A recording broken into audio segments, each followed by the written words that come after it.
Sir, ano po ang official statement po ng kampo ng ating butihing pastor hinggil po sa mga turn of events na nangyayari po ngayong araw? Well, we are very calm and we will face all the challenges that are before us today. And ang nangyari kanina is in-implement yung warrants of arrest na na-issue ng RTC Branch 12 at nag-voluntarily surrender yung isa sa mga akusado.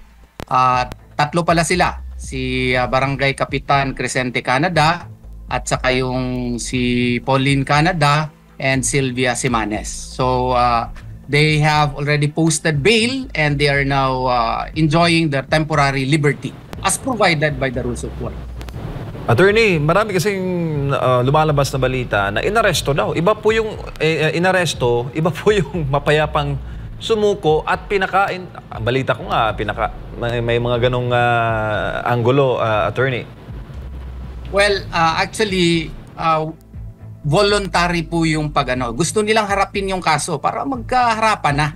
And we have actually advised them na yan ang pinakamagandang move ngayon so that the people would know who is telling the truth. And we are really very thirsty for justice, and that is why the accused came out voluntarily and succumbed to the jurisdiction of the Honorable Court. Maraming salamat po, attorney. Pero attorney, maraming nagtatanong sa ating mga kababayan. Nalaman yung order, mismo nag-post si Senator Ontiveros sa kanyang Facebook. Mukhang malalim ang kanyang mga source doon at nauna pa siyang nag-post ng impormasyon. Masyado ngang mabilis sila ngayon at alam na nila. Actually, after the Department of Justice issued a resolution after nearly 4-year delay, no? Ang petition for review kasi iniakyat noong January 4, 2021 pa. Na-resolve yun ngayong March 3 of 2024. Kami naman, pagkatanggap namin ng resolution, nag-file kaagad kami ng motion for reconsideration because under the rules, we could not file a petition for certiorari without exhausting other plain and speedy remedy. And since a motion for reconsideration is still available to us, we opted to avail of the same. And after that, we filed a motion to defer further proceedings in RTC Branch 12 because we argued that it is within the right of the accused to file such a motion in order for them to be accorded full due process under the law. And this was granted at first by the presiding judge of RTC Branch 12.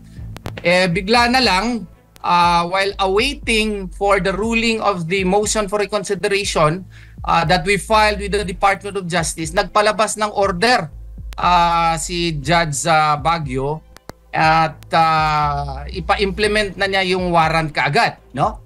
On the same day, nung nagpalabas siya ng order na yun, nag-file kaagad kami ng motion for reconsideration, no? Minadali namin and we were able to beat the 5 o'clock, yung self-imposed deadline on my part because we were really surprised by the sudden ruling of the Honorable Presiding Judge. And we argued therein that the accused or the respondent should be given equal rights kasi nung petition for review po, halos 4 years po yan nakabinbin sa Department of Justice. And if you will follow Tatad versus Sandigan Bayan, in the Supreme Court there ruled that the accused has the right to speedy disposition of cases. Yung sa Tatad case, halos 3 taon lang ang delay ng kanyang preliminary investigation. Dito po sa Department of Justice, no, more than 3 years po siya nakabinbin doon, halos 4 years na po. Kaya nga, one of the grounds na isinight namin is the violation of our client's right to speedy disposition of cases. What is good for the gander should also be good for the goose. Kung may rights po yung complainant, may rights din po yung accused. At saka hindi naman po pata sa tingin namin na pinabayaan yung kaso for more than 3 years doon sa Department of Justice at gusto namin na ma-rule sana yung motion for reconsideration at ilang araw pa lang ang naglaps nung final namin yung MR. It was only March 11 of 2024, no? Ordinarily, if you followed the rules, if an accused files a petition for review, it has a 60-day period, no? Stay period. The court can order that the proceedings be stayed. But that rule applies if it is the accused who or respondent raises the matter, the issue to the Department of Justice. Eh dito baliktad.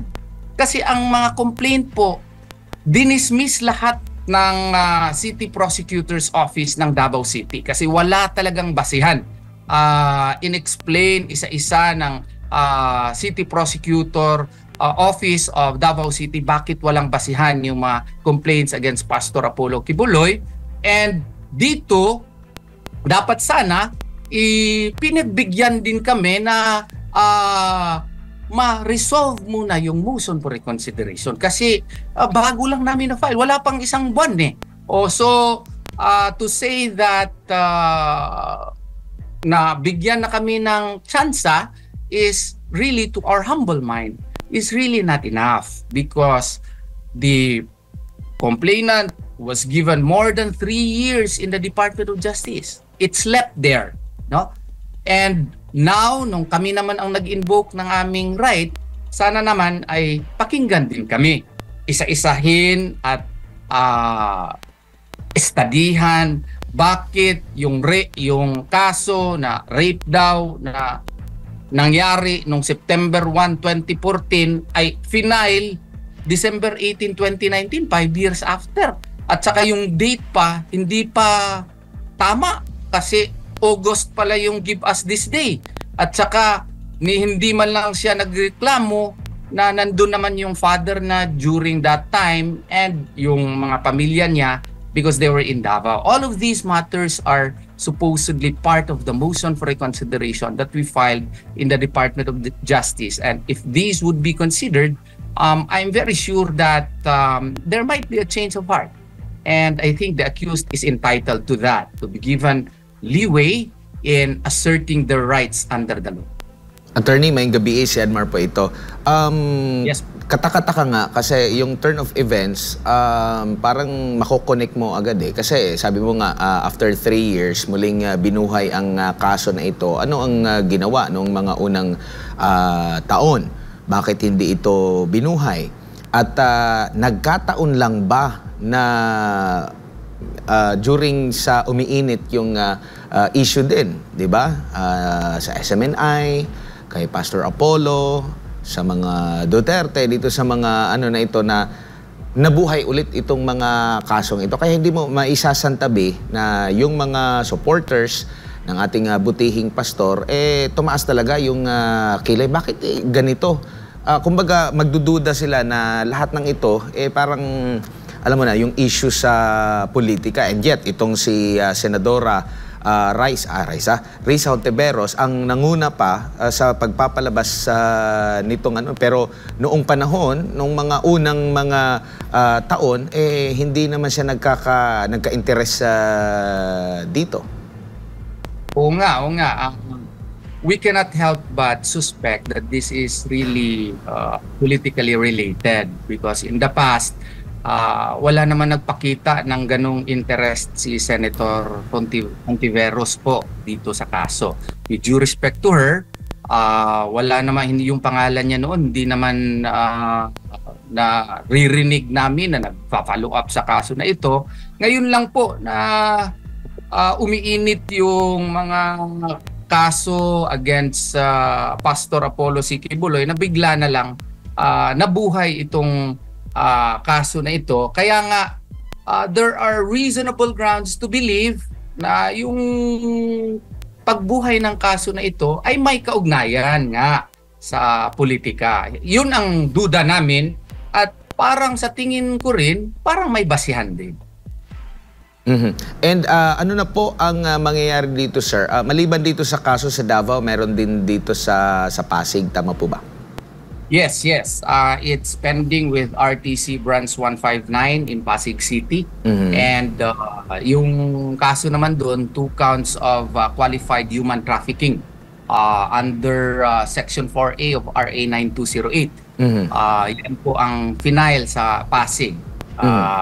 Yan nga, sinight namin dun sa aming motion for reconsideration na kailangan siguro tingnan ito uli kasi ang sa dispositive portion doon sa resolution, it was the City Prosecutor's Office of Davao City who was ordered to file informations for 3 different crimes. Pero nagtaka na lang ako personally, because I was the one handling the cases and caused the dismissal in the Davao City Prosecutor's Office. Bakit yung isa sa Pasig na file? Hindi naman po pwede under our rules na ang Davao City Prosecutor's Office mag-file ng kaso doon sa Pasig. Sinight namin sa hindi ka pwedeng mag-shortcut. If the crime was committed in Pasig, then file the case in Pasig. You could not file the case in Davao City and let Davao City Prosecutor's Office file an information in Pasig. That's news to me. So those are one of the grounds that we raised in the motion for reconsiderations.